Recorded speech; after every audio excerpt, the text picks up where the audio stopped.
The Supreme Personality of Godhead, known as Vasudeva, is revealed without any covering. Hmm. Okay, next.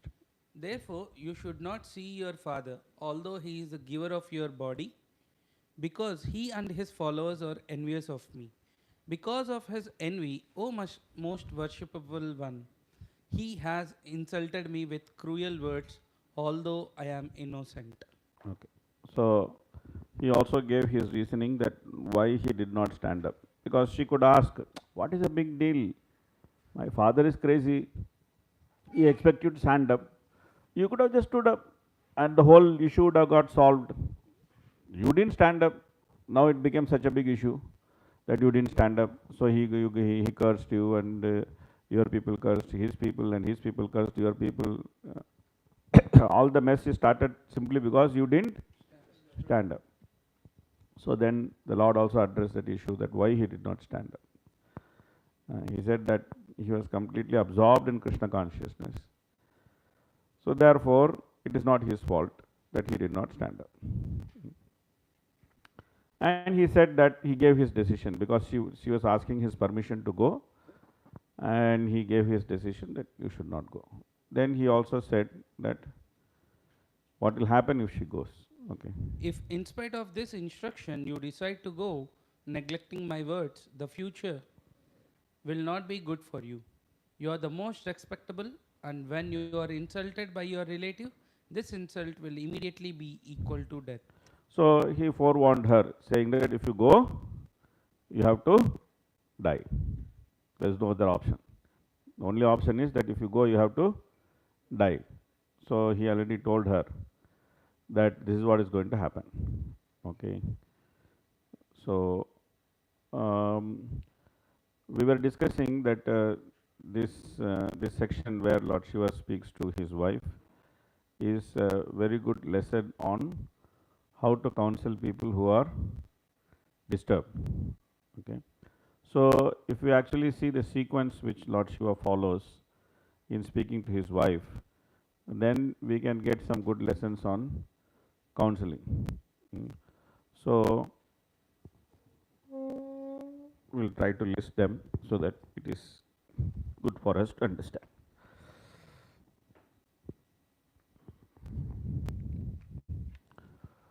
So what is the first point? The first point is that he is appreciative. Okay, he is appreciative. He told his wife is very beautiful, she is nice, all these things he said. Okay, first point is he is very appreciative. And what is the second point? The second point, he started where? He started with something which he can agree. So you start with something where you can agree or empathize very easily. Okay, this is second point. That appreciate, start with something which you can agree and which you can empathize. Okay. Then what is the third point? Third point is that he gave logical reasonings of why he disagrees. Okay. So this is another important point, that there should be some logical reasoning and discussion.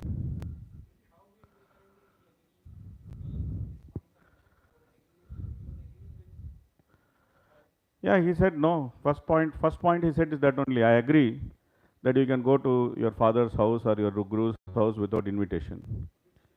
That's the first statement he made. That is his opening statement. You see the first verse he speaks. Shri Bhagavan Vacha, something is there.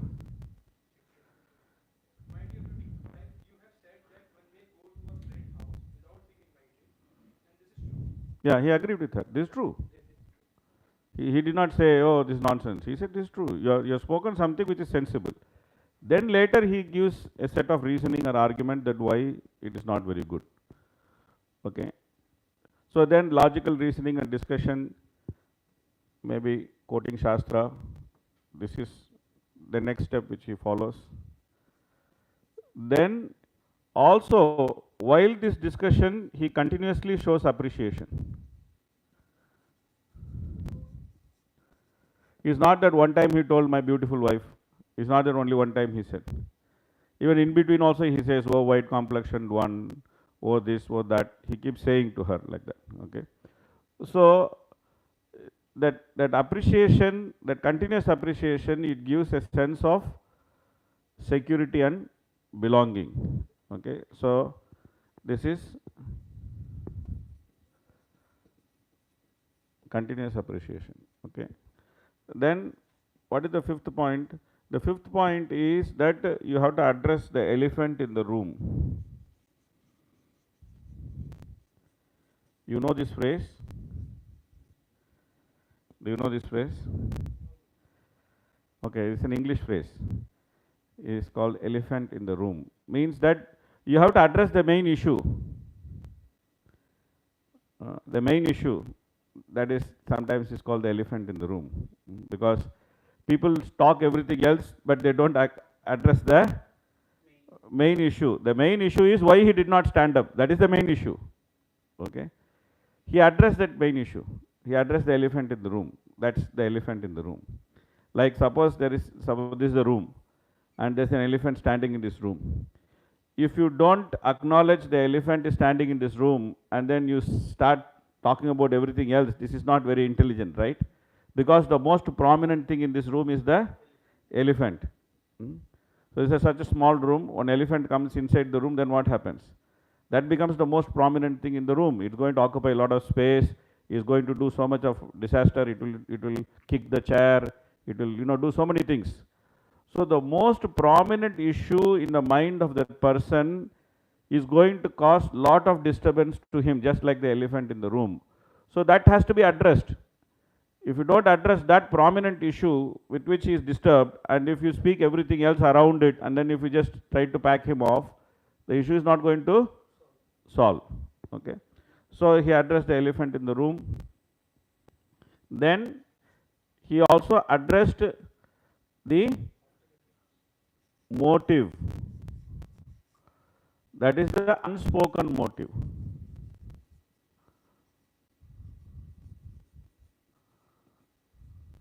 Or in this case it could be implied need. There are two types of needs. One is called stated need, which means that a person says it. Like for example, you are sitting in the feast and you are serving the feast. Some person calls you and tells you, see, he is not having paneer sabji. Please bring and serve paneer sabji to him. That is a stated need. That he is asking paneer sabji for the person who is sitting next to him. There is an implied need. What is that? He also wants paneer sabji. He didn't say that to you. He didn't say that to you. So if you just bring paneer sabji and serve it to that person and go away, it is not very intelligent thing to do. It is not very intelligent thing to do. You should ask this person also, can I serve you also? Or you should try to serve him. If he doesn't want, if you genuinely ask only for him, he will say, no, no, no, I don't want. Okay. Otherwise, he will just keep quiet. So you just serve him paneer sabji, he is happy, you are happy, everybody is happy. Neighbor is happy, you are happy, he is happy, everybody is. So this is a very important thing. Unspoken motive or implied need. This has to be addressed. Okay, because this is not spoken. This is not spoken. This has to be understood. It has to be understood. It is not spoken. Like she didn't tell Lord Shiva that I am going because I am going to use my charm on my father and I am going to make some sandhi between both of you. She didn't tell that. Okay. But Shiva understood that this is what she is trying to do. So therefore he addressed that also. Okay. Then 7 is spell out consequences.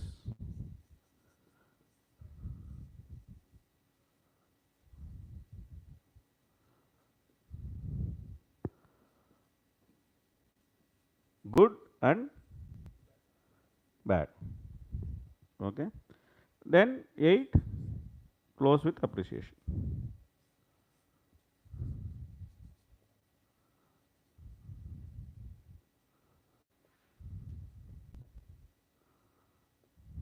Okay.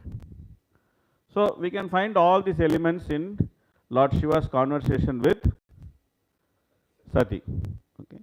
So it's a nice understanding of when someone comes to you with some disturbed mind, it may be disagreement with you, or it may be disagreement with others, or it may be an issue which is bothering that person. It could be anything. But it is very useful to follow these steps. Start with appreciation, then talk about something where which you can easily agree or empathize with, then have some logical reasoning and discussion, try to quote Shastra, okay, then continuously appreciate the person so that he gets some appreciation, he is happy, address the elephant in the room, then address unspoken motives or implied needs, then spell out consequences both good and bad, and close with appreciation. This is a good way of dealing with people who are disturbed. Hmm?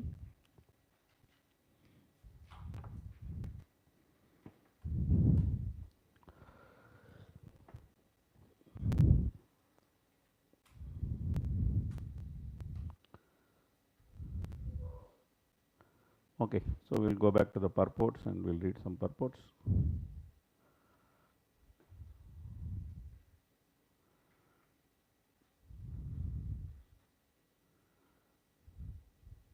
Okay. When a man becomes too proud of his material possessions, he can perform any disastrous act, and therefore Daksha acted out of false prestige. Yeah, okay. So therefore, pride is a great enemy. Long time back, I heard one lecture which was given by His Holiness Indradyumna Swami Maharaj. So that lecture was titled Signpost on the Path of Vraja. You can search for that lecture. Signpost, signpost on the path of Vraja. The lecture is titled like that. So in that lecture, Maharaj spoke mainly about pride as an obstacle to progress in Krishna consciousness. It's a very nice lecture. It's a very, very nice lecture where he spoke about pride as an obstacle to progress in Krishna consciousness. He spoke in detail. It's a nice lecture to hear.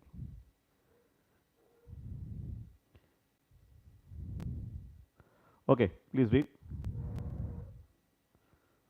All sacrifices are intended to pacify Lord Vishnu, but Lord Vishnu includes all his devotees. Brahma, Lord Shiva, and the other demigods are all obedient servants of Lord Vishnu. Therefore, Lord Vishnu is never satisfied without them. Similarly, in the Shiv Puran, it is stated that the best mode of worship is to offer oblation to Vishnu, but better than that is to worship the devotees of Krishna.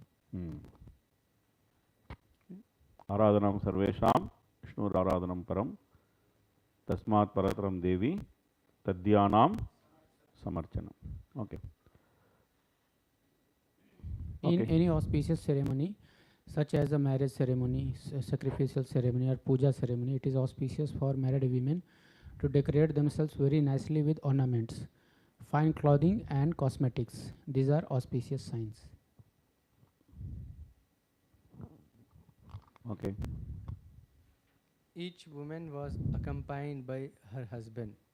Thus they looked so beautiful that Sati Dakshayani was impelled to dress similarly and go to the sacrifice with her husband.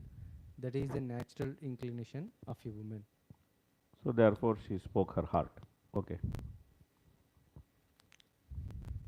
I think that all my sisters must have. No, we are on purpose. It is woman's nature to want to decorate herself with ornaments and nice dresses and accompany her husband to social functions, meet friends and relatives, and enjoy life in that way.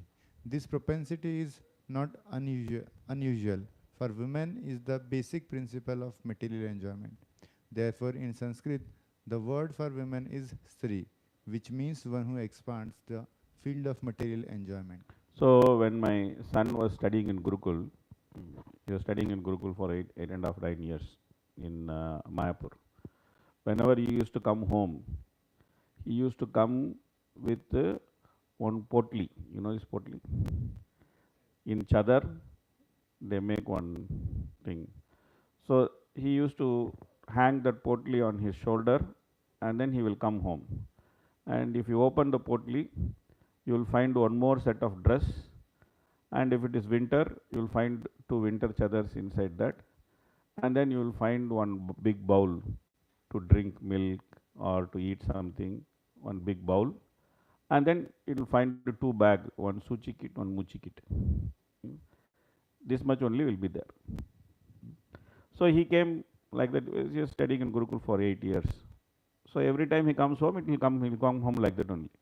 And when he goes back, he will go back with the same potli. Okay. So that much only is possession. Two dress, one dress to wear, and one dress to wash and dry. And winter, there are two chadar, winter chadar, and some head cloth and things like that. That only in the winter. In the summer, even that is not there. And gamcha. So everything will come in that potli. So he graduated from Gurukula, and then he came back home with the same potli. Okay. So then, after 2-3 years, he got married. Okay. So then, on the day of marriage, he came back after marriage from Rajapur. He got married in Rajapur. So he came back after marriage in Rajapur. He brought 4 suitcases. He brought 4 suitcases. Then I told him that this is the difference between Grahastha life and Brahmachari life. Previously also he came home. He came home with one potli. You just hang on your shoulder and then ting, ting, ting, ting, you walk home. Okay. Now you are coming home after marriage, suddenly one potli became 4 suitcase, big suitcase, 4 big suitcase. So, therefore, it is natural that if one involves a woman in his life, then he has to expand so many material things, Of course, if both of them are Krishna conscious, that's also good, it's very good. But in general, getting married is not compulsory for a man. It is not compulsory for a man. It is compulsory for women, but it's not compulsory for a man. Okay. Okay, please continue. In the material world, there is an attraction there is an attraction between women and man. This is the arrangement of conditioned life. A woman attracts a man, and in that way, the scope of material activities involving house, wealth, children, and friendship increases. And thus, instead of decreasing one's material demands, one becomes entangled in material enjoyment. So, when a brahmachari wants to have female association, what he should do? No. He wants to remain brahmachari, but he wants to have female association also. What he should do? He should go and serve mother cow. What he should do? He should go and serve mother cow. This is the best female association brahmachari can have. By serving mother cow, all the lust which is there in his heart will go away. He will get purified, and he can preserve his brahmacharya very nicely. So, and he can also have very intimate female association. He can go, he can touch the cow, he can bathe the cow, he can milk the cow, he can feed the cow. So everything he can do with the cow. By simply associating with mother cow, he can have legitimate female association, and he can also be purified in the heart. So therefore, sometime if you feel that, oh, I need some female association, then you know what to do. You simply go and serve mother cow. Then the desire for female association will also go away. At the same time, you will also get female association in very, very pure form. Okay? Okay, continue. It was fortunate for Sati that Lord Shiva did not take the ornaments from his wife and spend them for ganja. because those who imitate Lord Shiva in smoking ganja exploit everything from household affairs. They take all they take all of their wife's property and spend on smoking, intoxication and similar other activities. Prabhupada has a very sharp sense of humor. Okay. As is natural for a woman, she wanted to dress equally to her other sisters and also be accompanied by her husband. She did not, of course, want to go alone. Yeah. So therefore, when man becomes interested in dressing nicely, and he compares his dress with others' dress, then it should be understood that these are all womanly qualities. It should be understood these are all womanly qualities. Okay, please read. But because she was woman, Yoshit, she will hankered after same material objects of affection. The word Yoshit means one who is enjoyed. Therefore, woman is called Yoshit. In spiritual advancement, association with Yoshit is always restricted because if one is like a play doll in the hands of Yoshit, then all the spiritual advancement is at once stopped. It is said, those who are just like playthings in the hands of women, Yoshit Krida, Mrigeshu, cannot make advancement in spiritual realization. So therefore, it is very important that the whole, Prabhupada says in another purport, the whole varnashram or the whole situation of varnashram is simply meant for restricting the association with the opposite sex. He says that is the whole program is like that. That as a brahmachari, one is asked to keep away from women. As a grahastha, when one wants to associate with women, then there are many rules and regulations for associating with women. Then that is also for limited time. And that as a vanaprastha, again, one is not associating with women. As sannyasi also, one is not associating with women. So 75% of one's life, one is not associating with women. And 25%, if he wants, he can associate with women. So that is how the whole system of varnashram is there. That natural guidance which is there in varnashram is that one should not get attracted to sex life. Is very important. So therefore, especially if one wants to remain brahmachari, then it is important that one should not associate with women in intimate manner. What does that mean? It means that one should not open their heart to women, and one should not allow women to open their heart to them. Now, normal dealing with women in an institution you cannot avoid, because you are in a preaching institution, you are preaching, so therefore you cannot avoid. You have to deal with them. You may deal with them in the course of your service, or you may deal with them in the course of preaching, etc. These things you cannot avoid. But these things can be avoided. What is that?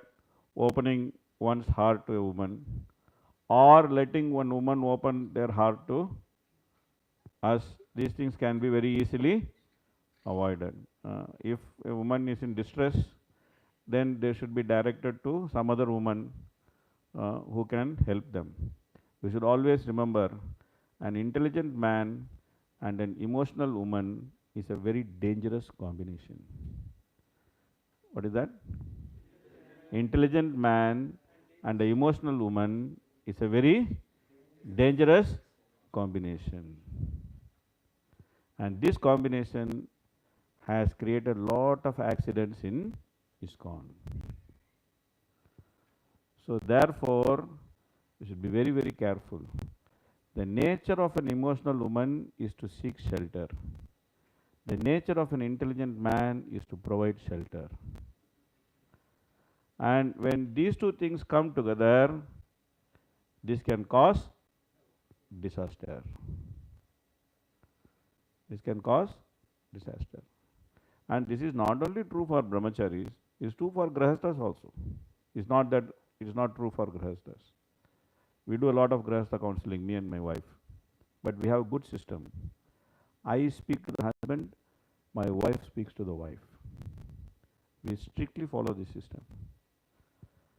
And if the wife wants to speak to me, then she has to speak to me only in the presence of my wife.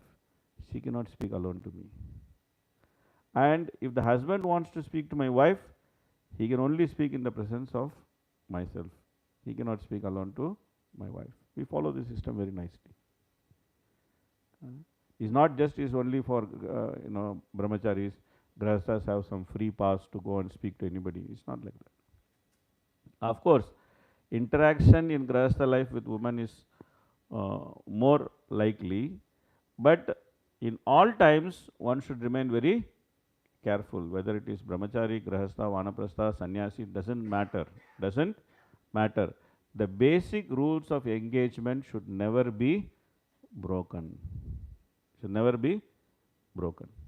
And Krishna has shown in our institution time and again that when we break these basic rules of engagement, there will be disaster. There will be disaster. And when the disaster happens, is not just limited to two people who are involved in the disaster. Then it causes so much of havoc around everybody. People with some fragile faith, their whole faith can go away from Krishna consciousness. They can say, "Arey, such an exalted person, if he can do like this, then what is this? What is the sanctity of Krishna consciousness? What is the sanctity of Krishna consciousness?" People can get doubts like that. So, big position also comes with big responsibility. This is a very important thing. Big position also comes with big responsibility. So, therefore, one should very carefully follow these rules and regulations. There's a nice pastime between Prabhupada and his sister. So, Prabhupada is 70 plus, his sister is also very old lady, almost 70. So, they both were sitting and talking in Mayapur, and Prabhupada's disciples were also there. And then it so happened that the disciples were trying to leave the room, and Prabhupada immediately chastised them that, "I am a sannyasi, why are you leaving me alone with a woman?" Immediately he chastised them. "I am a sannyasi, why are you leaving me alone with a woman?" So that time they didn't understand. They are thinking, "Arey, what is this? He is old man, she is old woman, both of them are brother and sister. Why he is saying like this?" But that warning, it became very prominent warning at the later history of ISKCON. So therefore, we should not think that it will not happen to me. This is how Maya catches us. Maya is always telling us, "You are a very nice devotee, it won't happen to you." Maya is very good in this. Maya will very nicely tell us that you are very nice devotee. Yes, yes, others are okay, but you are very nice devotee. You are pakka. You are pakka. So nothing happens to you. You are good. You are very careful. So we should not fall into this trap of Maya. We should be very careful. So Prabhupada gives very nice statement here. In spiritual advancement, association with Yoshit is always restricted, because if one is like a play doll in the hands of Yoshit, then all his spiritual advancement is at once stopped. At once stopped. Okay. Okay, please read. In other words, he could drink such a great amount of poison for others' benefit, and now, since his wife was personally requesting him to go to her father's house, even if he did not wish to give that permission, he should do so out of his great kindness. Oh, you could actually drink the whole halahala visha, halahal poison. Can you not drink this poison of insult? This insult is also like poison only. But you are already previously experienced in drinking poison. You have previous experience of drinking poison. That too very terrible poison you have previous experience of drinking. So you are already very famous as Nilakantha because the poison has made your throat blue. So you drink this poison of insult also. And then you let me go. So this is her argument. Okay, please read. The difference between the pleasure and pain of this material world and that of the spiritual world is that in the spiritual world, the effect is qualitatively absolute. Therefore, one may feel sorry in the absolute world.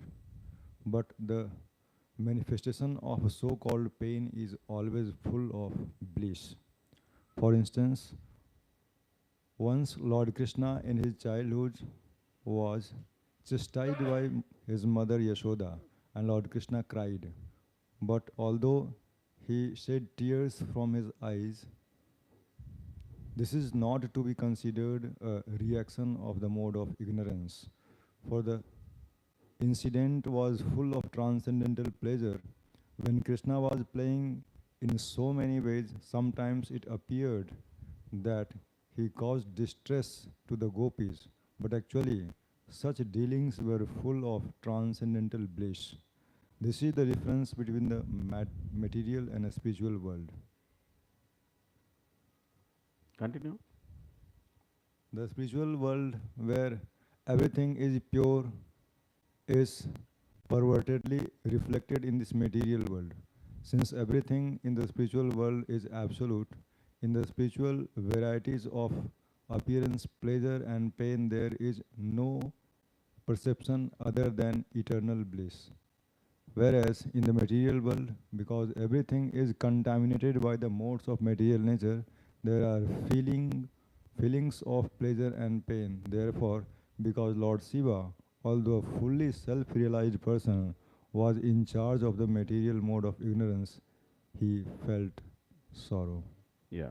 So we should understand that how pain and pleasure in the material world and spiritual world works.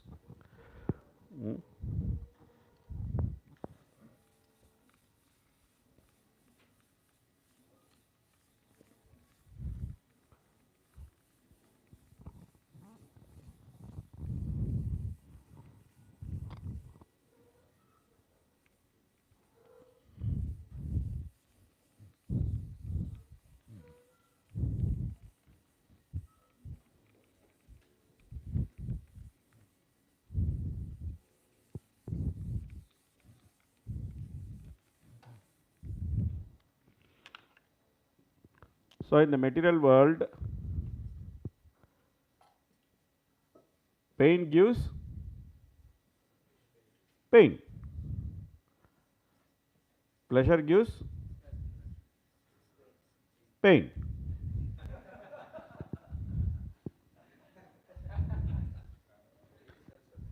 In the material world,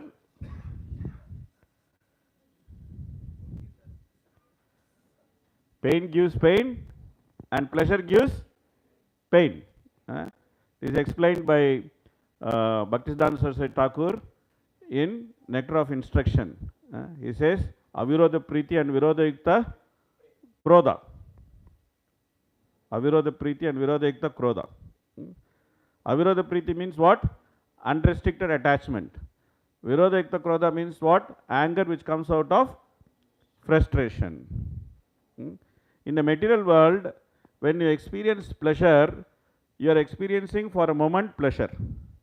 But if the same pleasure is available again and again, then what happens? You become frustrated. One gulab jamun is good. 100 gulab jamuns are not so good. If someone gives you one gulab jamun, asks you to eat, it's very nice. But if someone forces you to eat 100 gulab jamun, it's not very nice. You become very frustrated.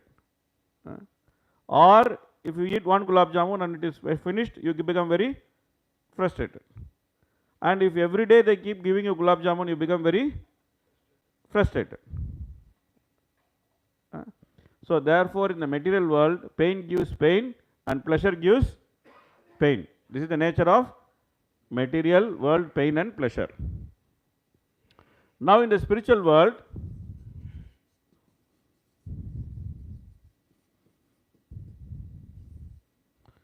pleasure gives pleasure.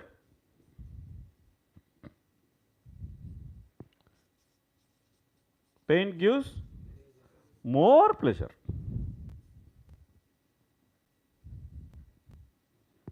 In the spiritual world, pleasure gives pleasure. Pain gives more pleasure.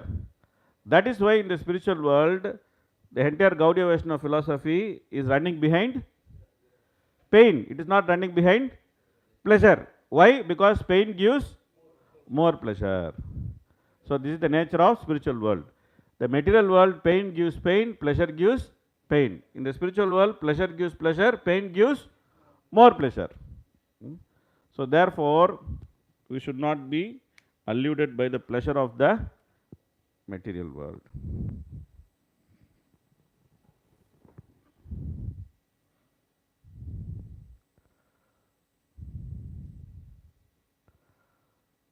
Okay.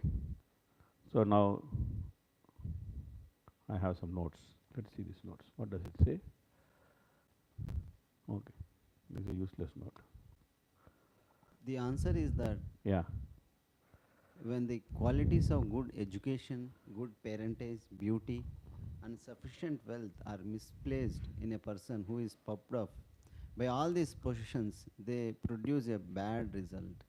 Milk is very nice food, but when the milk is touched by an envious serpent, it becomes poisonous. Similarly, material assets such as education, wealth, beauty, and good parentage are undoubtedly nice, but when they decorate persons of a malicious nature, then they act adversely. Another example given by Chanakya Pandit is that a serpent that has a jewel on its head is still fearful because it is a serpent.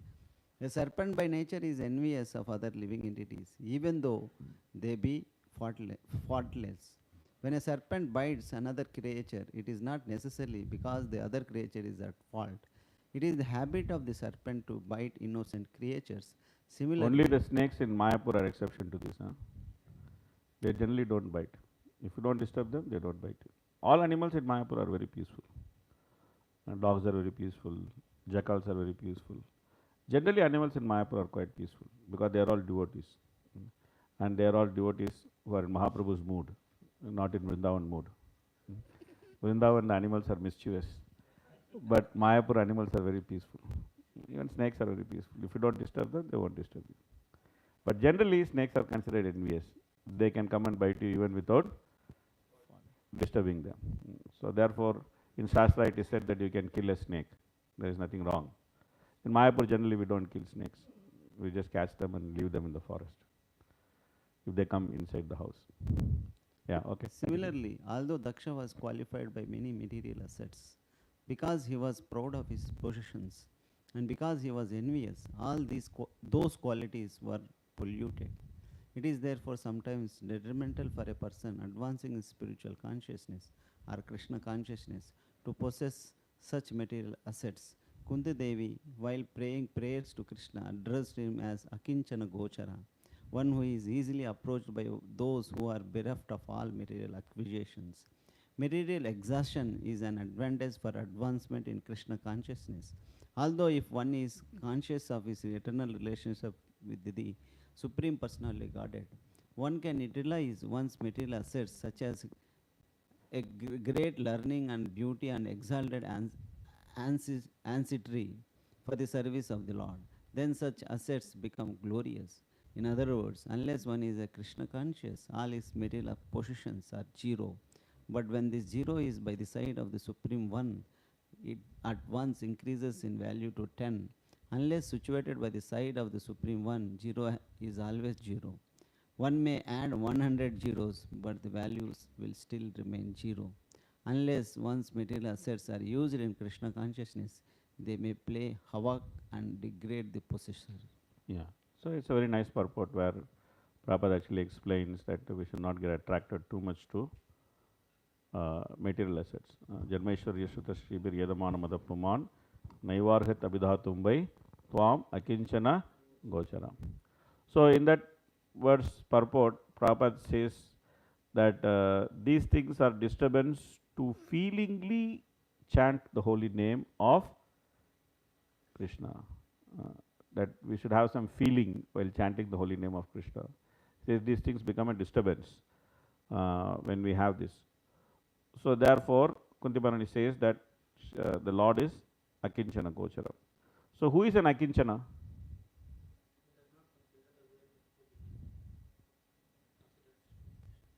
Okay, good, very nice answer. Akinchana is not a person who does not possess wealth. Akinchana is a person who understands that whatever he possesses does not belong to him.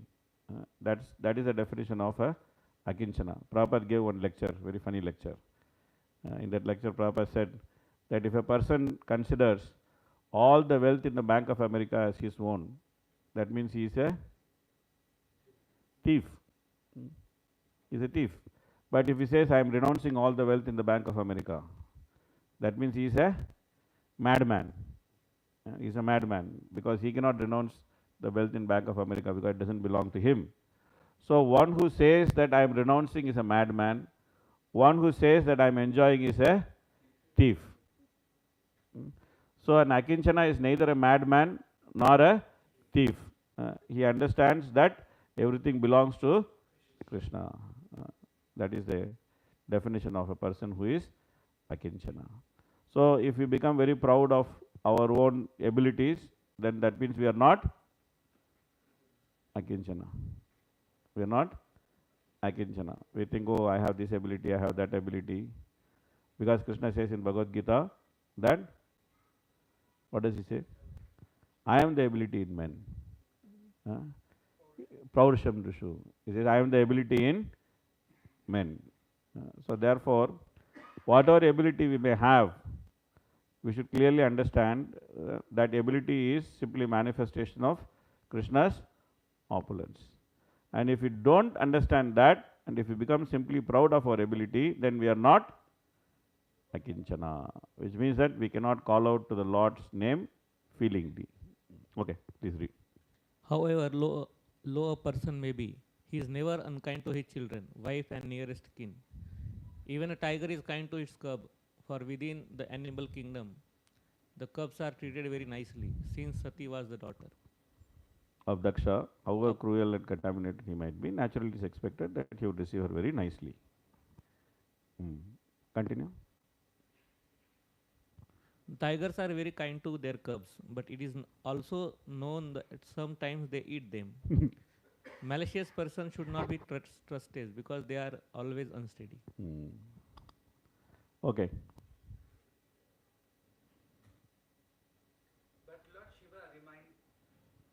But Lord Shiva reminded her that she would not be able to tolerate such unkind words because natural psychology dictates that although one can suffer harm from an enemy and not mind so much because pain inflicted by an enemy is natural. When one is hurt by the strong words of a relative, one suffers the effects continually day and night, and sometimes injury becomes so intolerable that one commits suicide. So all this was already hinted by Lord Shiva. Okay. Being unable to rise to the standard of self-realization, he envies such person as much as demons envy the Supreme Personality of Godhead. The real reason for the enmity between Lord Shiva and Daksha is explained here. When one offers respect to the body, it is not to the material body but to the presence of the Supreme Lord. Thus, one who is always in meditation upon the Supreme Lord is always offering him obeisances. But since Daksha was not very elevated, he thought that obeisances were offered to the material body. And because Lord Shiv did not offer respect to his material body, Daksha became envious. Yeah. So this is the situation of persons who are expecting respect. Okay. Among Vaishnavas, therefore, it is seen that even when a disciple offers obeisances to his spiritual master, the spiritual master immediately returns the obeisances because they are mutually offered not to the body but to the super soul. Therefore, the spiritual master also offers respect to the super soul situated in the body of the disciple.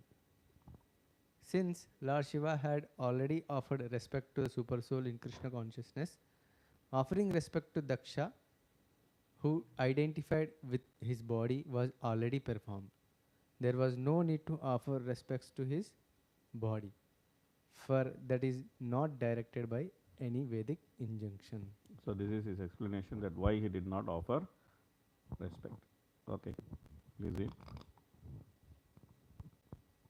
Since this Shuddha Sattva existence is under the direct action of the internal potency, in this state, the activities of material consciousness stop.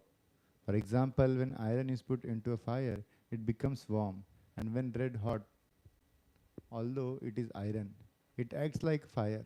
Similarly, when copper is surcharged with electricity, its action as a copper stops. It acts as electricity.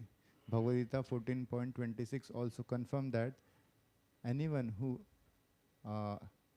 engages in unadulterated devotional service to the Lord is at once elevated to the position of pure Brahman.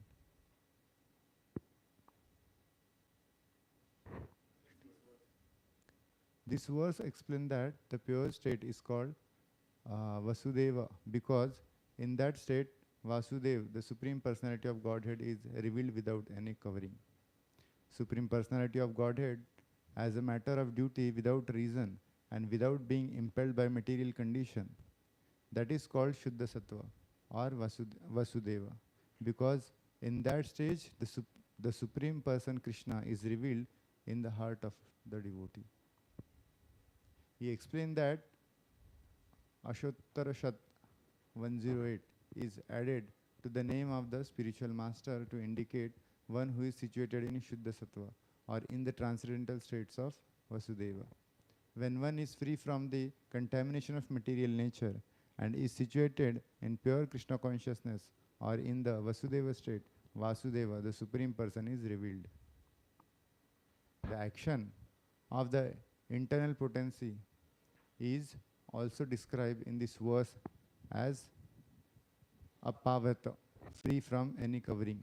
The example as stated by Lord Chaitanya is that devotional service cleanses the mirror of the mind. In a clean mirror, one can see one's face very distinctly. Similarly, simply by cleansing the mirror of the mind, one can have a clear conception of the Supreme Personality of Godhead. Lord Shiva said that since his heart was always filled with the conception of Vasudeva, the Supreme Personality of Godhead, because of the Supreme Lord's presence within his mind and heart, he was always offering obeisances unto the Supreme Godhead. Okay, so it's a very nice purport. Actually, you should read the whole purport. It's very nicely explained, the concept of Krishna consciousness and pure bhakti, and what we have to expect by practicing pure bhakti. So, this is what we are meant to achieve. We are meant to achieve. Even in the 5th canto, where Priyavrata's pastime is explained, the same point is explained, that our heart is meant to be the place of pastimes of the Lord. That is what we are meant to achieve in devotional service. So that is why we came to ISKCON. We should always remember this. Even though it is a very exalted goal, but we should remember this goal. And if we don't remember this goal, then all other goals which are not actual original goals will come and take over our heart. We should always remember that why we came to ISKCON. That we came to ISKCON because we wanted to dance with Krishna. It may be very exalted dance, but that's what we want to do. And we may not be qualified today, but we want to qualify ourselves at some day. At some day. And we should always remember this. We should always remember this. And we should diligently work towards this. If we forget it, then all other secondary goals will become prominent in our heart. Then the heart will be covered by those secondary goals. There may be secondary goals in mode of goodness. There may be secondary goals in mode of passion. there may be secondary goals in mode of ignorance. But all the secondary goals will come and it will occupy our heart. What is the purpose of sadhana bhakti according to nectar of devotion? Bhava bhakti is the purpose of sadhana bhakti. So, kriti sadhya bhavet sadhya sabhakti sadhana vida nitya siddhasya bhavasya prakatyam iti sadhyata. That is the purpose of sadhana bhakti. So, what are the symptoms of bhava bhakti? 1, 2, 3. He already said. Okay, hope against hope. Asa baddha. Manashunyata 5.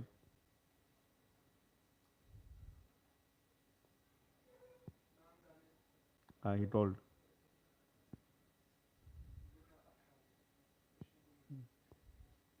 Asaktistattunakyani already said. So, it is very important that we should know all the 9 symptoms of a person in bhava, because that is what we are meant to be. If we don't know what we are meant to be, we will never reach there. We will reach in some other place. If we don't know where we are meant to reach, if I don't know that I am supposed to come to Juhu, it is very likely that I will go somewhere else. It is very, very likely that I will go somewhere else. If we don't know what it means to be in bhava, we are never going to reach bhava, because we simply don't know what it means to be in bhava. Then we may start imagining that this may be bhava. Like, for example, the Sahajyas imagine that they are in bhava. Or somebody else may imagine in some other ways that, oh, I am already exalted.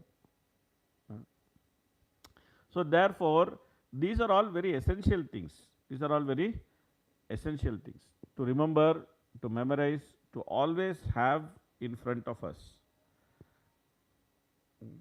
When I was working in one company, क्या हो गया? किसी का mobile बज गया? उनका rule मालूम नहीं है लगता है. You know the rule? And he came today only, I think. He was there. You know the rule. फंस गया, क्या करेंगे?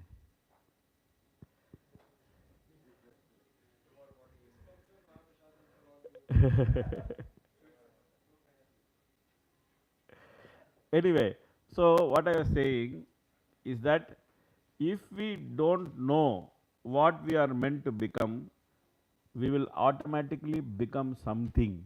We will automatically become something. And that something will be decided by 3 modes of material nature. And that something will be decided by whom? 3 modes of material nature. Because that something will be decided by mind. It will not be decided by the direction of the Shastra.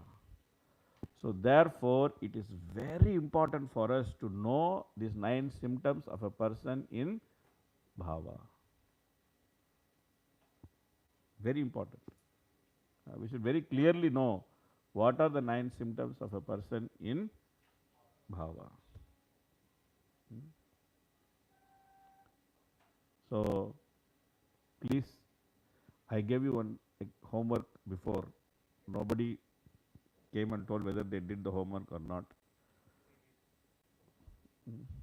So, how many of you did that homework? How many of you didn't do? Okay, 3 people did the homework. Okay, now I am going giving you second homework. That please memorize by day after tomorrow. You have 1 day to memorize. Please memorize by day after tomorrow the 9 external symptoms of a person in bhava. Very, very important. Everybody should know this. Sometimes I am bit taken aback that how many devotees don't know this. Sometimes I go, I teach, I ask, then I always get some sporadic answer here and there. Okay, this, like that. But if we don't know what we are meant to become, how will we become that? It is it's very logical, is it not? When I was actually working in my company, they made one table standee. You know that in table they will keep one stand. In the table standee, they wrote something that this company is great, this is blah blah, I am a part of this team and I will make this company great, blah blah blah blah blah, something they wrote. And they made it compulsory that every manager should have this on their table. And by having it on the table and reading every day, then they expect that we will get conditioned to this statement, right? And it so happened that when they kept it on the table, people made some fun of that, but ultimately many people actually learnt it by heart, just by simply seeing it every day. Just by seeing it every day, many managers learnt it by heart. And when you learn things by heart, it just goes and sits in your consciousness. It subconsciously is there. So people are making people to learn stupid things by heart. Now sometimes I see young children, they know some cinema songs by heart, and then they can blurt out the whole song by heart, like that. But people are learning all unwanted things by heart and keeping it in their heart. This is very important thing for all of us to learn by heart. So please, everybody will learn this. And day after tomorrow, we'll start the class with the individual recitation of these 9 symptoms. Everybody will individually recite without thinking, without saying without saying Santir avyakta kalattam viraktir manasunyata ashabadda samutkanta namagani sadaruchi asaktistar gunakyane pritistar pasatistale.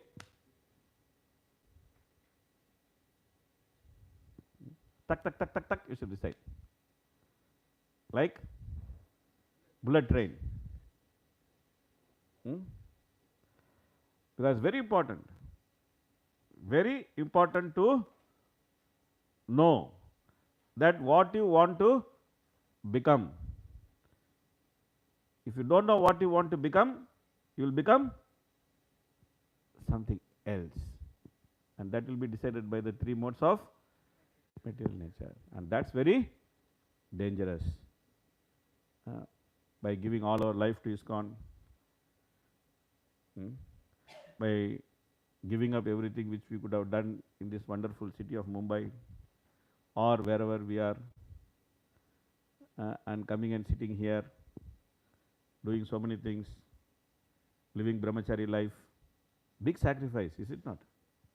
It's a big sacrifice. All said and done, it's a very big sacrifice. And in spite of all the sacrifice, if you really don't know what you want to become, that's not very intelligent. That's not very intelligent. So therefore, I humbly request all of you that you have 1 half day and then 1 full day and then 2-3 hours in the next day. Please ratify this. You should get into your heart like anything that you will never forget for the rest of your life, that this is what I am meant to become.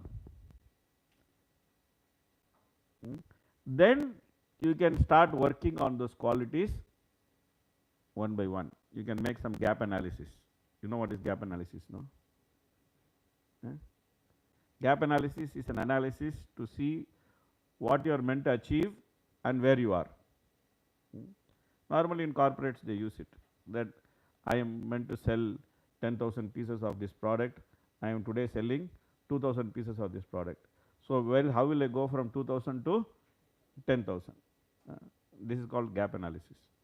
So, but you can also make gap analysis, that I am supposed to have this quality and I am having now this quality. So, this is the gap. So, how to bridge this gap? How to bridge this gap? Bhaktivinoda Thakur said every Ekadashi we should do this. Every Ekadashi we should do this. We should do some gap analysis. But first of all, to do gap analysis, we should know where is the gap. If you don't know where is the gap, then we cannot do gap analysis. So, therefore, you have enough time and you are all very intelligent, very effulgent brahmacharis. To memorize this is like a very simple thing for you. Okay. So, please, yes.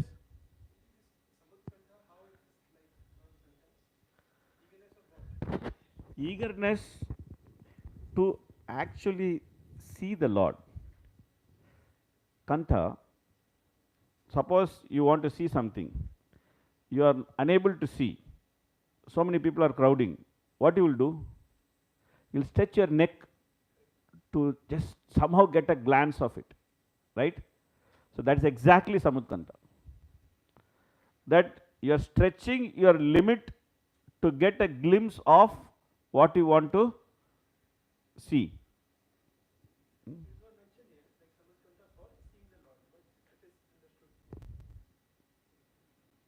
So, great eagerness to see the Lord. Lord means not only Lord, Lord, His associates, devotees, pure devotees. So, we should have great eagerness to see pure devotees. When we have opportunity to see pure devotees, we should have great eagerness to see them. We should have great eagerness to see the deity. I दिन भर दिन देख रहा है, कुछ नया नहीं है, ये ड्रेस भी रोटेशन में आया है, तो ठीक है. We should not think like that. We should have great eagerness to meet the deity.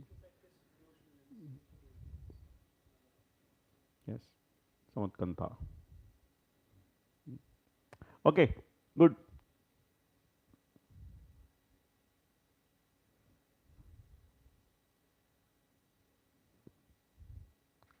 Okay, that brings us to the end of chapter. Thus ends the Bhakti and the purport of 4th canto, 3rd chapter of Srimad Bhagavatam, entitled Talks Between Lord Shiva and Sati. Hari Om Tat Sat. Okay, any questions, comments, anything on this chapter? Yes?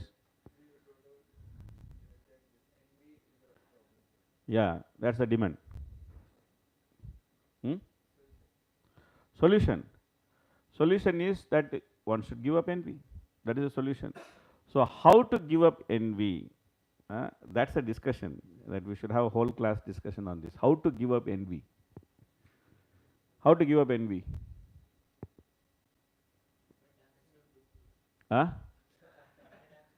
By dancing in Guru Puja, very good, because dancing is a good way to give up envy, because dancing actually melts your ego. Those who don't want to dance, then they are very egoistic. Dancing actually melts your ego. It's a good way of doing it. Okay. Then Dadadi Pratigranati. How does that remove envy? Okay, by serving him, you will be able to appreciate that person. Okay, that's a very good way of doing it. If you are envious of a person, go and serve him. And then by serving him, you can actually appreciate his good qualities. And then you can try to give up the envy. Okay, good. What is the other way to give up envy? How to give up envy? By serving in Prasadam hall. Okay.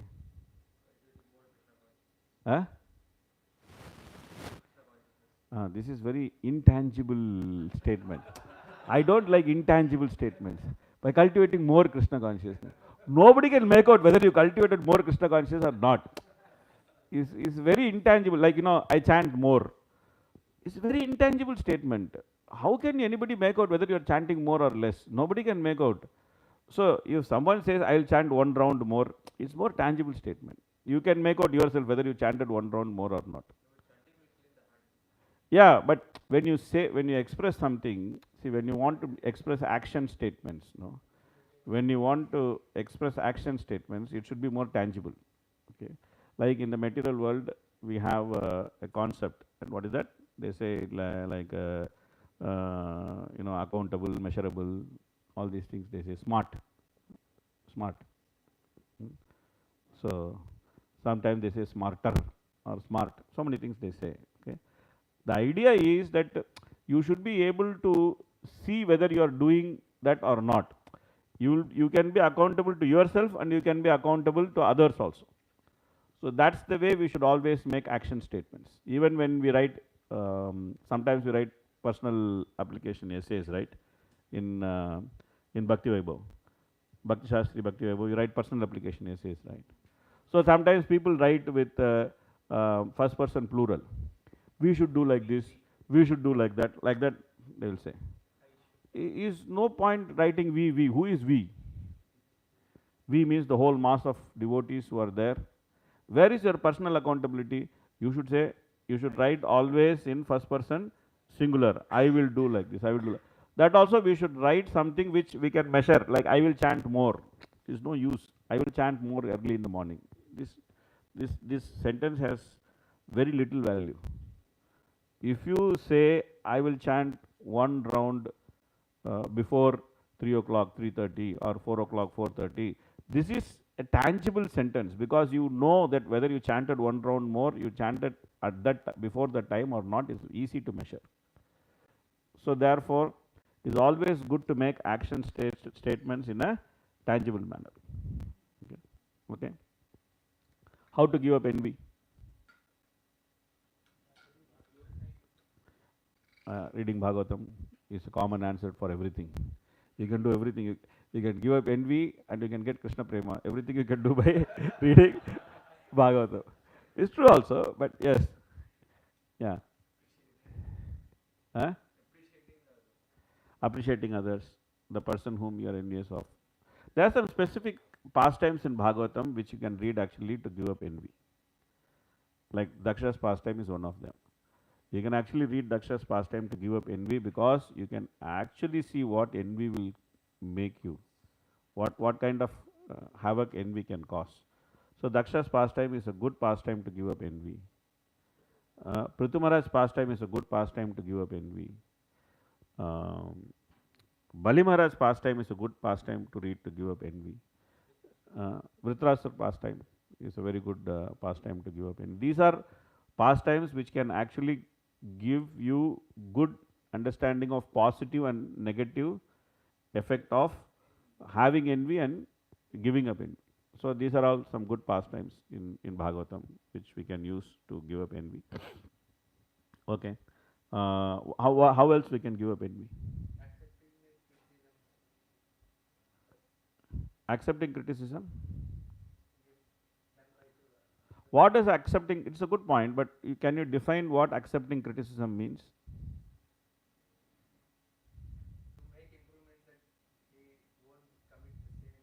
Yeah, to do something with it to improve our Krishna consciousness means accepting criticism. It's not like, okay, you gave criticism, I accepted, I threw it in the Brahman, it is there in the Brahman. It's not like that.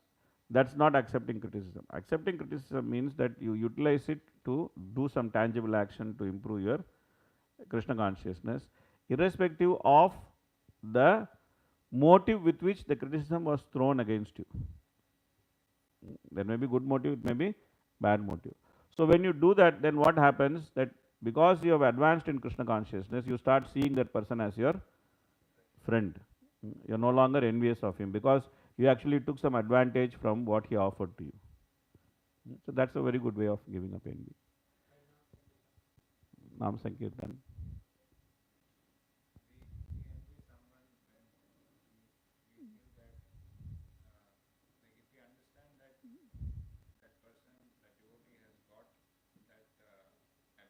Mm. Mm.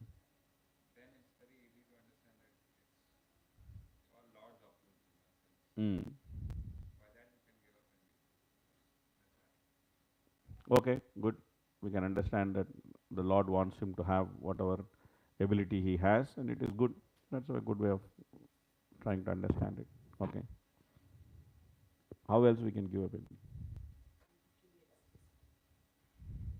Spiritual ecstasy. Okay, good. Good. By? What is that? I didn't get it. Yeah, that's a very important point. By becoming pure devotee, we are expected to become pure devotee. Huh?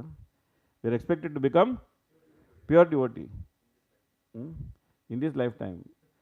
In sadhana bhakti, we are expected to practice pure devotional service. Many times I see that devotees have this misunderstanding that we cannot practice pure devotional service as sadhana bhakti. They think pure devotional service means you should be in the platform of bhava. No, pure devotional service should be practiced at the level of sadhana bhakti also. That we should practice things. That what is that? Anyabhlashita sunyam jnana karma janavritam anukulyena krishnanaseelanam bhakti uttama. If we don't train ourselves to do this, then it's very difficult.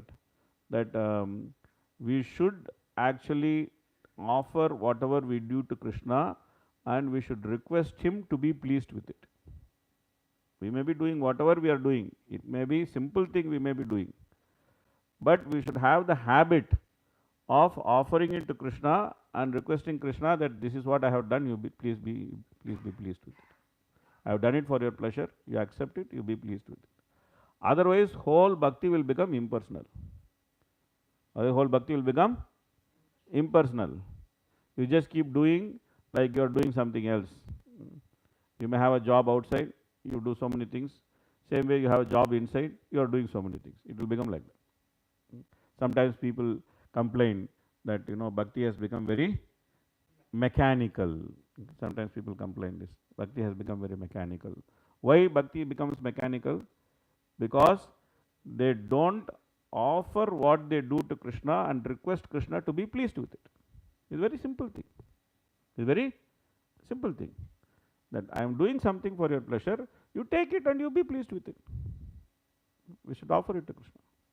When we don't do it, then things become very mechanical. Good.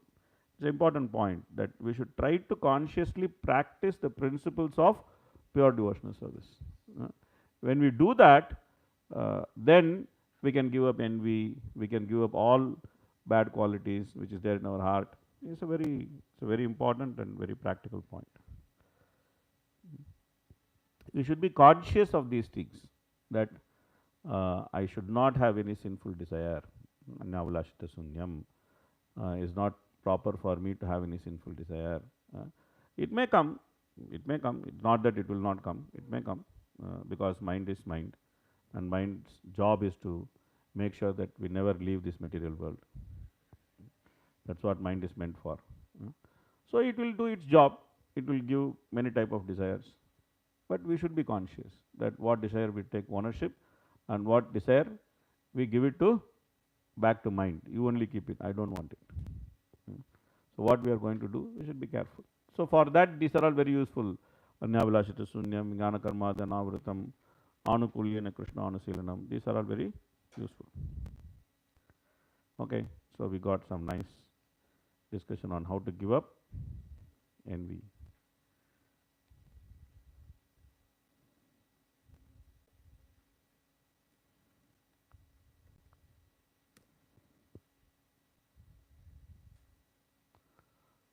Okay, so can we move to the next chapter? Yes.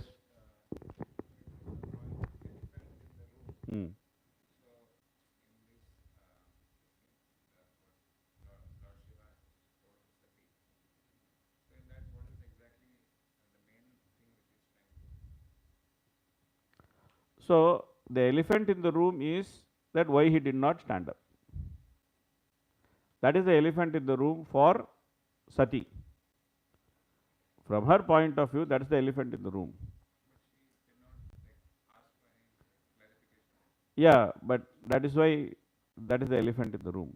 Most of the time, when people discuss, they actually don't discuss the elephant in the room. This is very typical. Even in outside management also same thing happens. You don't discuss the core issue. You just beat around the bush with everything else. You don't really discuss the core issue, because sometimes the core issue is too sensitive to discuss, or it is too much to discuss the core issue. It is too much to address the core issue.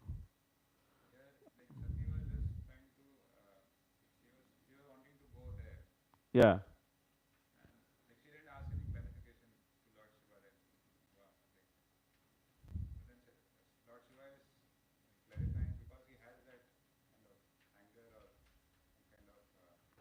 No, he knows what she is asking for.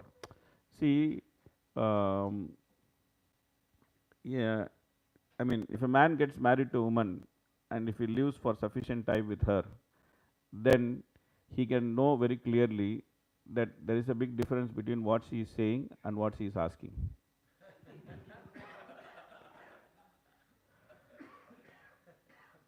Okay. You don't have to worry about it because you are brahmachari. But I am generally saying that because, see, the nature of women is that Krishna has made them like that for some reason. There's a reason why they are like that. Krishna has made them like that. If woman talks very straightforward, then she will be exploited left, right, and center. Okay. So, therefore, Krishna has made in such a way that there is a difference between what a woman says and what she wants. Okay.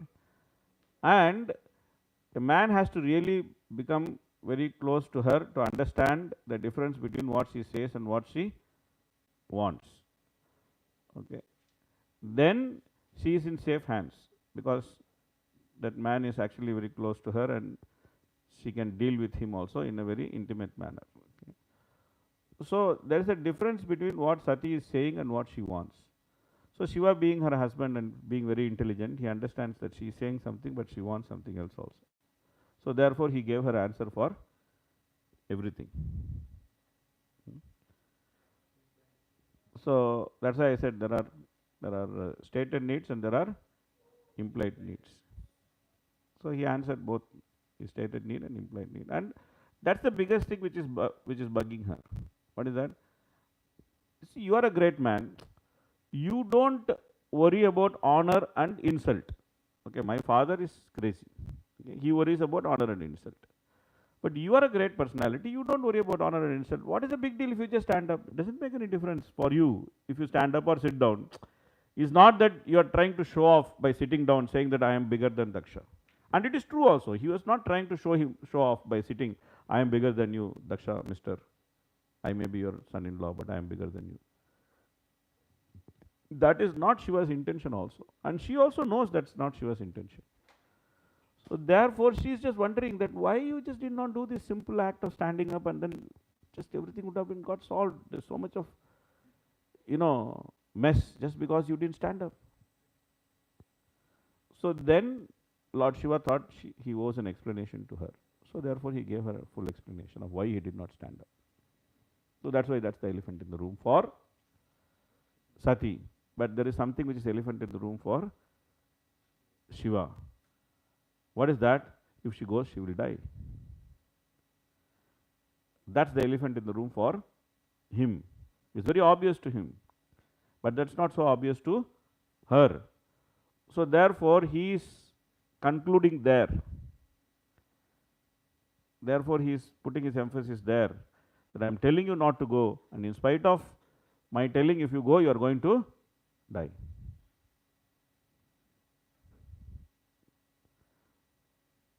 So these are all very good for us to learn, because this is how human interactions happen.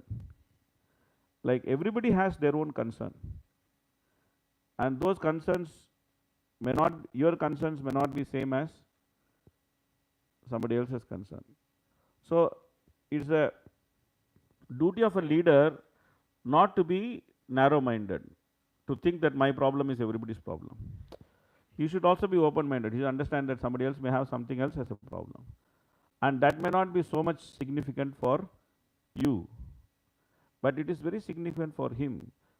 Standing up, not standing up is not so significant for Lord Shiva, but that's bugging Sati's mind.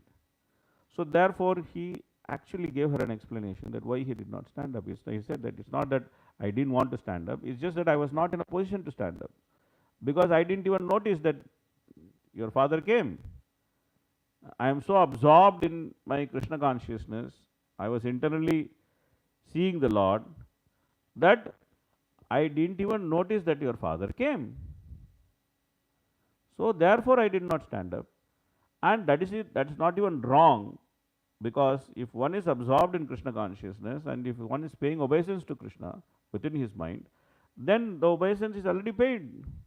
So this an intelligent person should understand. But your father is envious, he is not intelligent, so he is not understanding. So where is my fault? So that explanation was required for her. So therefore he gave her that explanation. So these are all good qualities to learn, to actually see that how we can be very caring as leaders. That we need to keep ourselves accountable. Even though there may not be need, it's an explicit need for accountability, but there may be some implicit need for accountability. Then it's good for us to be plainly accountable. It works very well, especially in a spiritual organization. It works very well when we are very plain and accountable, not only to our superiors but also to our subordinates. With our superiors, we have to be accountable, because they will pull us up, they will ask questions. Why are you doing this? Why are you not doing this? Where is this report? Where is that? Where is whatever, they will ask whatever they are supposed to ask. But our subordinates are not asking us anything. But it is good for us to be accountable to our subordinates also, especially if they are disturbed by our own behavior. Okay. Then it's good for us to give explanation, good for us to remain accountable. Okay. Okay. Yes. Yeah. Yeah. So I gave an example, simple example. I don't know whether you were there at the time or not. Like when you're sitting in a feast and when you're serving the feast, like someone might call you and tell you that, see, the devotee sitting next to me, he wants paneer sabji. Okay. So what will you do? You will give him paneer sabji. And then? No. He is saying, now he is sitting next to me. Okay. Then I am telling, oh, this guy wants paneer sabji, please give him some paneer sabji. What will you do? If you ask, see, I'll tell you one story, okay? Now it requires story. Now it requires story, okay? So, the previous time Radhanath Maharaj and his yatra came to Mayapur, not this time, recently they came. The previous time Radhanath Maharaj and his yatra came to Mayapur, they all called us for a feast. Okay.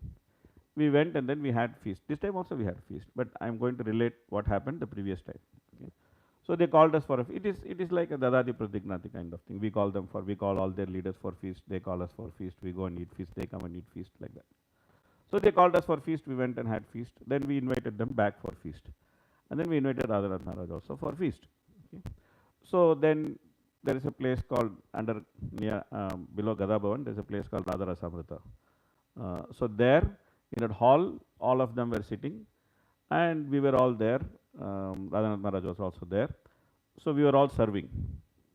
So naturally, I was also serving. Okay. Radhanath Maharaj was sitting with one Prabhupada disciple. His name is Nareshwar Prabhu. He is a long-time resident of Mayapur. So I went to serve. So I had some sabji. I don't remember what sabji I had. I had some sabji bucket in my hand. I took some sabji in the ladle, and I went and asked Radhanath Maharaj that, can I serve you this? Then he looked at me and then he said, yes. I served him. Then I went to Nareshwar. They both are sitting opposite the table. Then I did the same thing with Nareshwar Prabhu. Nareshwar Prabhu gave me a look and then he said, you don't know how to serve. Keep this bucket and go and stand in a corner. So then immediately I complained. I went, I put that bucket, and then I stood in one corner. So I was standing there and I was watching. I didn't know what mistake I did. I was standing there and I was watching. I went to serve. I wanted to make sure that, they want it, and then I wanted to serve. That's it. I was watching. Then another devotee came to me, and then he asked me, Why are you not serving? Why are you standing in one corner? I told that this is what happened. Then I went to serve, and then Nareshwar Prabhu told me that I don't know how to serve. He told me to put the bucket down and stand in one corner. So that's what I'm doing. So then he said, what did you do? Exactly you explained to me. So I explained exactly that what I did. I said, I went to the bucket, I took something and I asked Radhanath Maharaj, do you need? I said, yes. And then I served. I asked Nareshwar Prabhu, do you need? He said, you told me to stand in the corner. He said, no wonder he asked you to stand in the corner. You should stand in the corner only. You should not serve. I said, it's okay, I can stand in the corner, but at least at some point of time in my life, I should learn how to serve. So you better tell me what mistake I did. So he told me the first rule of serving prasadam is that you should not ask, do you need or you don't need. That is the first rule of serving prasadam. The person who is serving prasadam should actually be a non-entity. He should never make the person who is honoring prasadam aware that he exists. So then how to serve? I asked him. You should go and ask them. If you don't want, you just go and put in their plate. They will get very upset. He said, no, don't go and put in the plate. You try to put in their plate. What you should do? You should try to put in their plate. If they want, they will not object. If they don't want, they will object. If they don't want, don't serve, stop. If they don't want, don't serve, stop. But if they don't object, then you should serve. I said, I will put one ladle, and if they don't object, what I should do? He said, you should put one more ladle. You should keep serving till they say that stop. I said, I have never served like this. He said, you try it. So then I took the bucket, and again I went directly to Radha Maharaj and Nareshwar Prabhu. And then I took out one serving, and then I tried to serve Radhanath Maharaj. He kept quiet. So I served him. Then I took one more serving, and then I tried to serve him. He just showed his hand like this. I stopped. Then I went to Nareshwar Prabhu. I put something, he kept quiet. And then I put second time, he kept quiet. I put third time, he said stop. And then he looked at me, and then he said, very good.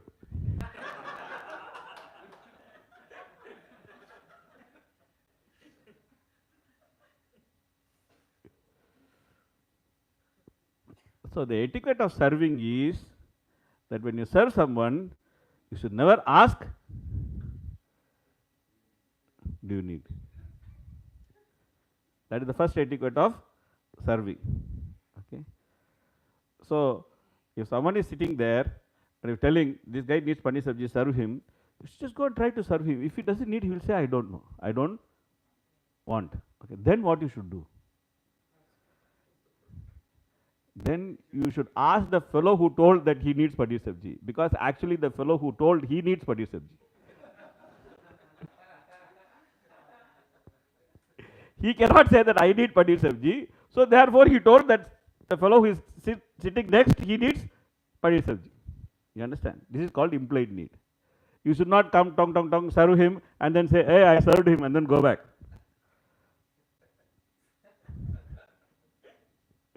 And then this guy is thinking, why this guy didn't serve me pani sabji? And then you are telling, oh, you never asked for pani sabji, you only asked for pani sabji, the fellow is sitting next to you. I obeyed your order. Arey man, you please understand that if I am telling that he needs pani sabji, I also need pani sabji. You should have that much intelligence to understand. This is called implied need. This is called implied need. You try it. 99.99% of the time it will work. This is called implied need.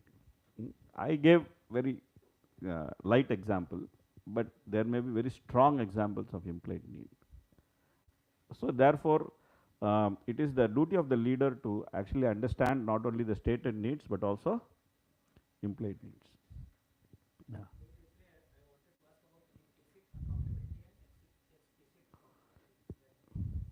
Okay. So explicitly we should be accountable. There is no called implicit accountability. Explicitly we should be accountable. Means that our accountability should be visible. We should be accountable, and it should also be visible. It's not that I am accountable, I know, Krishna knows. Of course, Krishna knows everything. But I know, Krishna knows, but all other people also should know. It's not like I know, Krishna knows, and all other people don't know. Like for example, when Samantaka jewel was lost, you know Samantaka jewel, right? When Samantaka jewel was lost, and when everybody blamed Krishna for the first time when it was lost, when Satyajit's brother took the jewel and he went hunting and the jewel was lost, and the brother also didn't come back, so then everybody blamed Krishna. Satyajit himself started rumor saying that Krishna killed my brother and he stole the jewel. So Krishna is Supreme Personality of Godhead. Krishna is who? Supreme Personality of Godhead. Is he accountable to anybody? Dharmam tu sakshat Bhagavat Pranitam. Correct? He is accountable to nobody. But what Krishna did?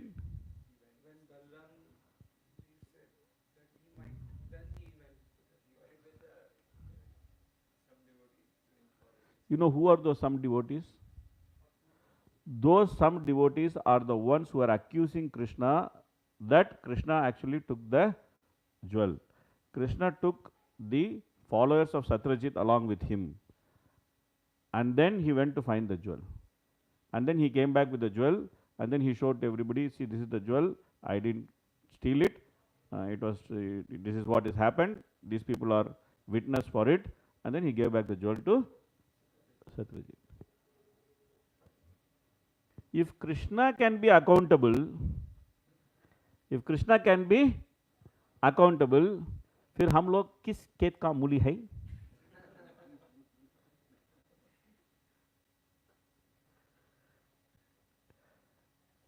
So therefore, it is very important that we should maintain accountability not only to seniors, but also we should maintain accountability to juniors. That's what Shiva is showing. He's actually giving explanation to Sati. She didn't ask for it, like he said. She didn't ask for it. And he is the husband, he is the authority. Wife is not the authority. There is no need for him to give an explanation that why he did not stand up.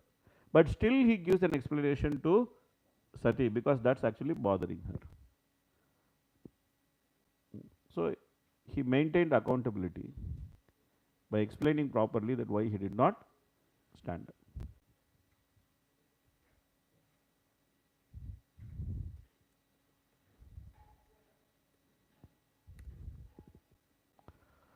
Okay, so let's get into next chapter. Chapter 4. Sati quits her body. Okay.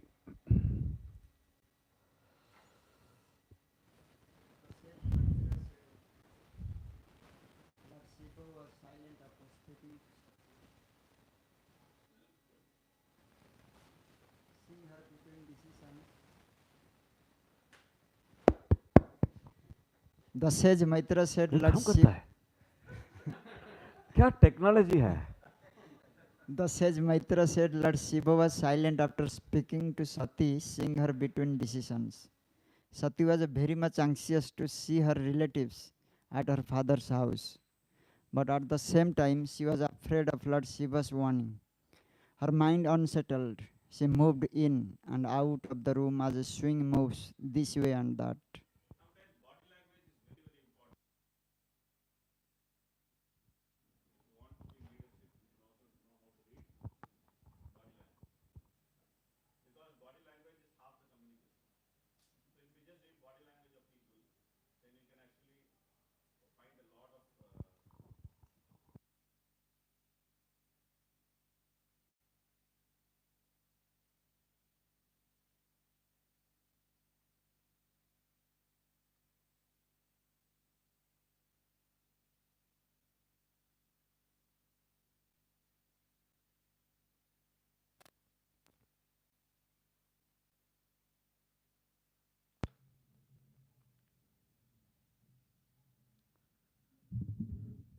Then you can find a lot of implicit communication.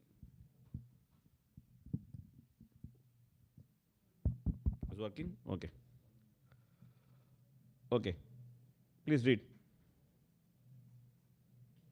Sati felt very sorry at the being forbidden to go see her relatives and her father's house. affection for them, tears fell from her eyes.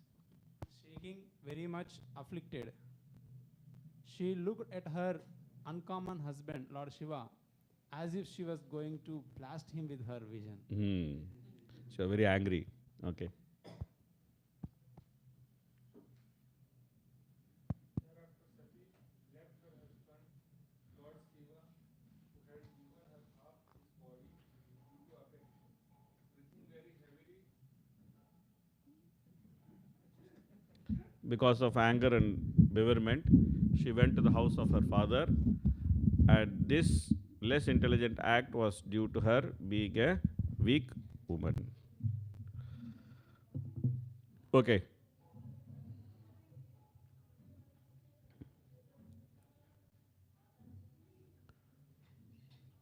Please read next person. when they saw Sati leaving alone very rapidly, thousands of Lord Shiva's disciples, headed by many but quickly followed her with his full envy in front, becoming shy. Okay.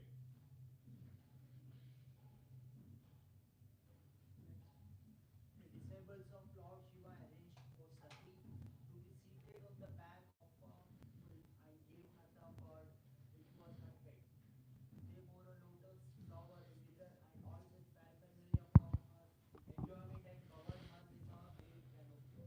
Followed by a singing party with drums, conch shells, and bugles, the entire procession was as pompous as a royal parade. Yeah. So they did not leave her alone. They actually went with her because they understood the heart of Lord Shiva. This is very important for the followers. That they should actually understood the heart. They should understand the heart of the leader. There are different type of disciples. The best disciple is one who understands the heart of the spiritual master. When Bhaktisiddhanta Saraswati Thakur got initiated, then his spiritual master gave him 3 instructions. What are the 3 instructions? Never go to Calcutta, never cross the ocean, never accept disciples, never associate with materialistic people, not never cross the ocean. Three instruction he gave. Never go to Calcutta, never accept disciples, never associate with materialistic persons. Yeah, no, that never leave my, never go to Calcutta. That was the idea. That, but he went to Calcutta. He accepted many disciples, and then he met many materialistic people. So, did he follow the instructions of his guru or not?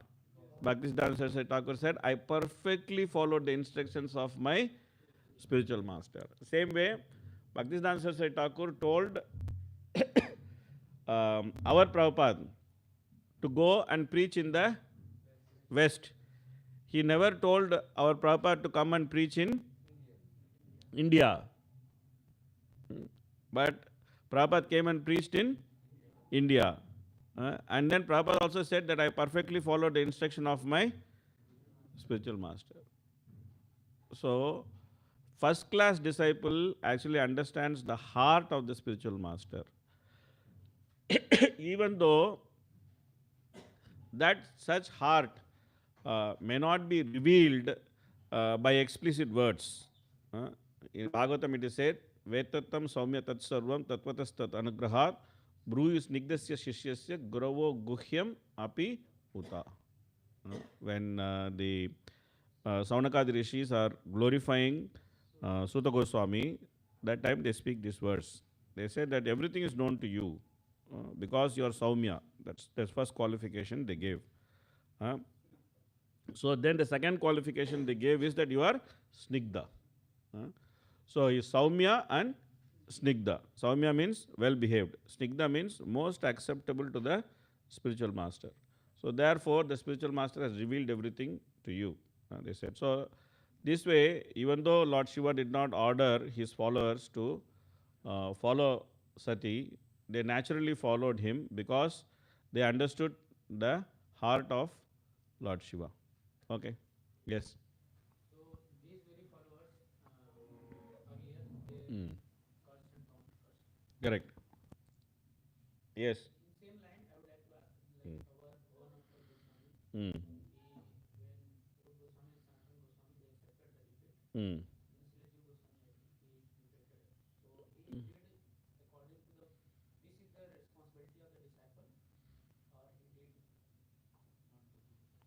So, see, when the associates of Lord Chaitanya and Lord Chaitanya came to Kali Yuga, and when they spread Krishna consciousness, they did so many things. They did so many things simply to teach us that how to spread Krishna consciousness in Kali Yuga. Okay. So from this pastime, two lessons we can get. One lesson we can get is that it is the duty of the disciple to establish the statement of the spiritual master. This is one lesson we can get. The second lesson we can get is that in doing so, we should actually choose worthy opponent. That is the second lesson we get. The pastime where Rupa Goswami accepts defeat. So, in doing so, we should also choose the worthy opponent, because in Kali Yuga, there will be many unworthy opponents. There will be many unworthy opponents. Like, for example, every fellow in Facebook who wants to write some adverse comment about ISKCON is an opponent, technically. He may just come here and then he may find that when he was trying to put his chapel, he was not very happy because then somebody else had put some chapel in the place where he wanted to put chapel. Okay. It has got nothing to do with any of us.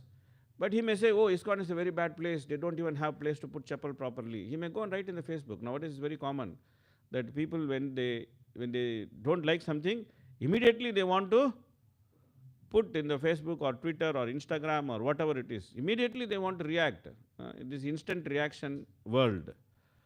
But these people are not worthy opponents. If you try to refute every Facebook statement, every Instagram statement, every whatever chat statement, your whole life will go in simply doing that. They are not worthy opponents. But at the same time, someone may be a worthy opponent. Like he may actually make a significant statement which may cause damage to ISKCON. Then we may have to handle that properly. We may have to handle that. We may have to refute it properly. We may have to handle it properly. We may have to write a paper. Whatever we have to do. So, both the lessons we get from that pastime. One lesson is that what is the duty of a disciple or the follower. It is said in the Shastra that defending the previous acharyas is the duty of the followers. They will not come and defend their statements. It is the duty of the followers. They should defend. We should defend Prabhupada. So if you have to defend Prabhupada, first of all, we should read Prabhupada. And we should try to understand Prabhupada. If you don't read Prabhupada, if you don't understand Prabhupada, how will you defend him? Right? So there are many challenges to Prabhupada's commentaries which will come in future. Or even now it is there, the challenges to Prabhupada's commentaries. Like, why Prabhupada, like for example here, Prabhupada says that is because she is a weak woman. Nowadays, just to make this statement is so, you can get so much of backlash from this. But Prabhupada has written, so therefore we should also know how to defend it. Right? So that is worthy defense. But if you try to go and fight with every fellow who is writing some comment in the Facebook, it's an unworthy defense. It's just waste of time. You don't have to get into all that. So both lessons you can learn from the pastime. That you should defend, but you should also choose your worthy opponent. If you don't do that, then it will simply become display of false ego. It will become display of false ego. That's what Rupa Goswami is telling Jiva Goswami. That why you think you are so great that you are doing this. So that chastisement is valid, but Sanatana Goswami's statement that no, there's no fault, just take him back, is also valid. So Rupa Goswami did not just linger on that when Sanatana Goswami came and told, Arey, chodo, take him back. Immediately he did that. Immediately he did that. So therefore, both lessons are good from the past.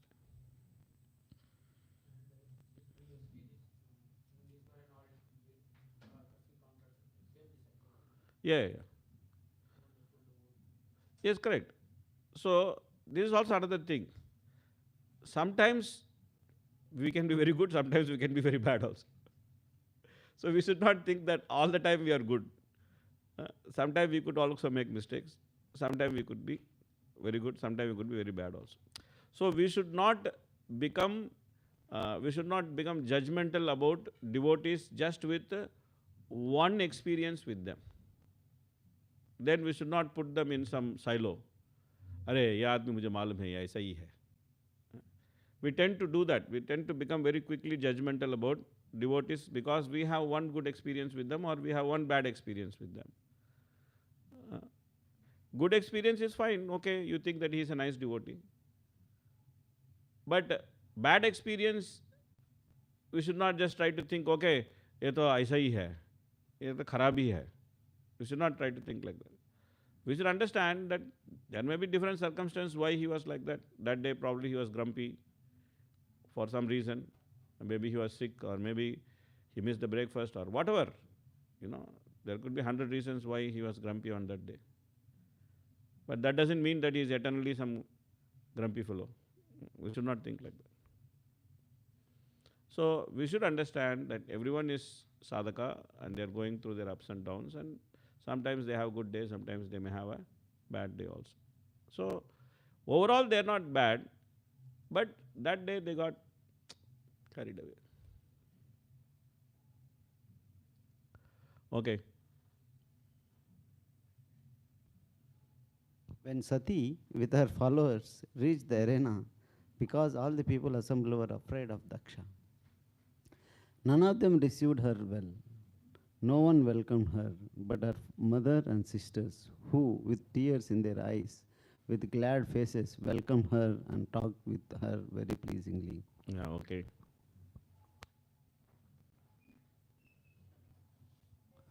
Although she was received by her sisters and mother, she did not reply to their words of reception, and although she was offered a seat and presents, she did not accept anything, for her father neither talked with her nor welcomed her by asking about her welfare. There are 6 offenses in the order of seriousness. Hanti, Nindanti, Na Abhinanti, Krudyate, Dveshti, Na Harsham Darshane. So, not greeting Sati was an offense. Hanti means killing. Nindanti means blaspheming. Na Abhinanti means not welcoming. Krudyate means angry. Dveshti means maintaining enmity. Na Harsham Darshane means that by seeing a Vaishnava we should become joyful. Otherwise it is an offense. अरे ये किधर से आ गया?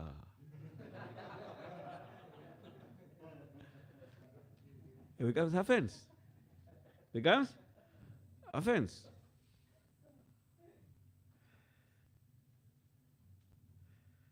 Okay. So, okay, please read.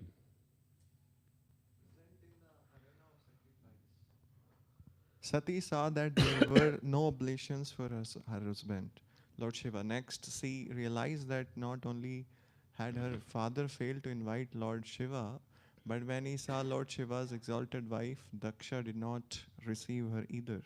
Thus she became greatly angry, so much so that she looked at her father as if she were going to burn him with her eyes. Before she was looking at Shiva as if she is going to burn him with her eyes.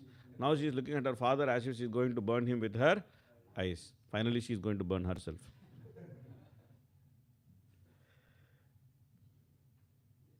The followers of Lord Shiva, the ghost, were ready to injure or kill Daksha.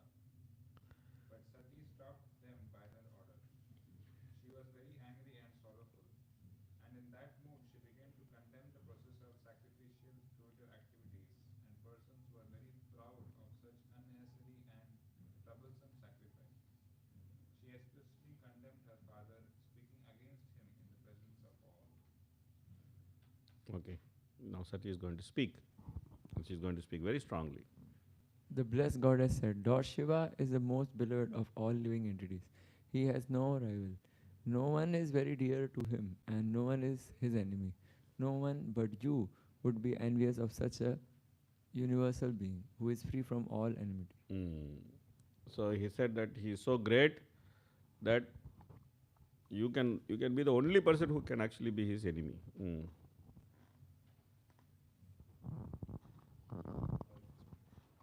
Twice Bundaksha. A man like you can simply find fault in the qualities of others. Lord Shiva, however, not only finds no faults with others' qualities, but if someone has a little good quality, he magnifies it greatly.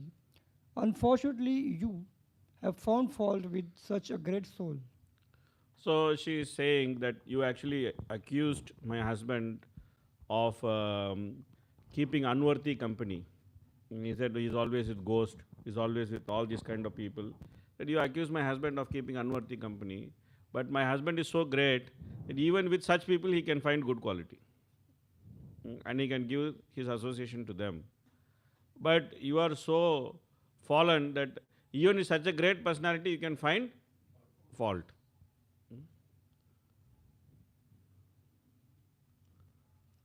Okay. It is not wonderful for person who have accepted the transient material body as the self to engage always in deriding great souls. Such envy on the part of materialistic person is very good because that is the way of fall down. They are diminishing by the dust of the feet of great personalities. So she actually predicted that your pride will go away. You are maintaining enmity with Lord Shiva, but ultimately your pride will go away.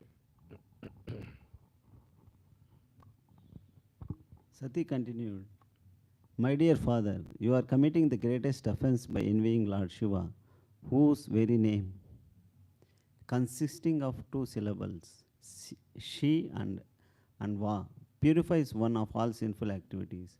His order is never neglected. Lord Shiva is always pure and no one but you envies him. You are envious of Lord Shiva, who is friend of all living entities within the three words. For the common man, he fulfills all desires, and because of their engagement in thinking of his lotus feet, he also blesses higher personalities who are seeking after Brahmananda, transcendental bliss. Yeah, so there are three types of devotees of Lord Shiva. So one type of devotee of Lord Shiva is they go to Shiva because they can get their material needs very quickly. They know that Lord is Ashutosha. They can actually please the Lord very quickly, and then they get whatever they want for material comfort. They can get very quickly. Demands are like that. They go and please Lord Shiva, and they get some benediction from him. But Lord Shiva is very, very intelligent. Why? Because he will make sure that whatever benediction he gives them, that will become the cause of their destruction. So if you see all the demands, before they get benediction from Lord Shiva, they are all very nice. The moment they get benediction from Lord Shiva, they become very proud of that benediction, and they do so many nonsense things, and they simply get killed because of that benediction. This is Lord Shiva's way of teaching them that material benedictions are useless. Material benedictions are useless. Then the second set of devotees of Lord Shiva, they think that they are praying to Lord Shiva, but they want to become Lord Shiva one day. They chant Shivoham, and then they are thinking that one day I will become Shiva. So these are all this Brahmananda, those who seek after Brahmananda, the Gyanis who just seek after Brahmananda.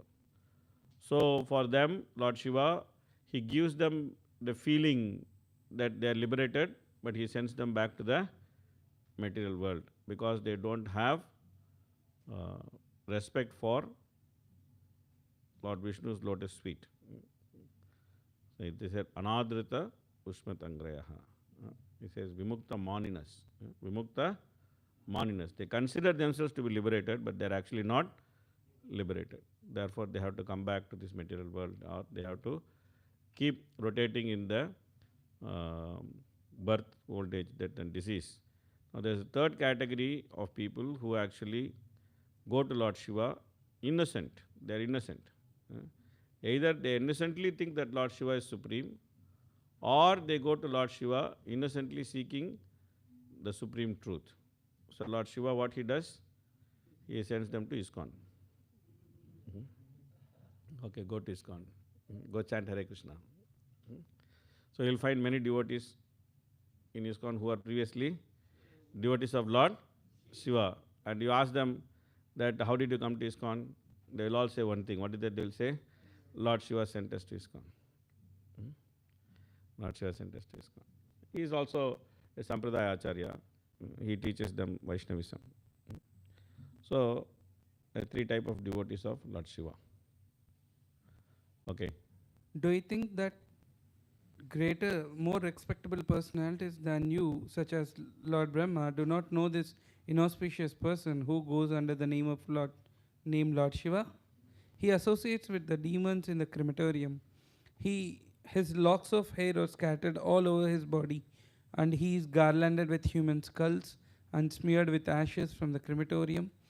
But in spite of all these inauspicious qualities, great personalities like Brahma honor him by accepting the flowers offered to his lotus feet and placing them with great respect on their heads. So now she is actually saying, oh, you criticize Brahma also. But do you think that Brahma doesn't know what is the greatness of Lord Shiva? He simply got me married to him. So she is addressing that point. So this way she is going to blast her father. So she is very angry, and she is going to continue to blast her father. But our time is up, so we should stop here, and we continue to listen to this blasting tomorrow. Hare Krishna, Krishna Krishna, Hare Hare, Hare Ram, Ram Ram, Hare Hare. ग्रंथराज Shrimad Bhagavatam की जय, श्रील प्रभुपाद की जय, गौर प्रेमानंदे, हरि हरि बोल.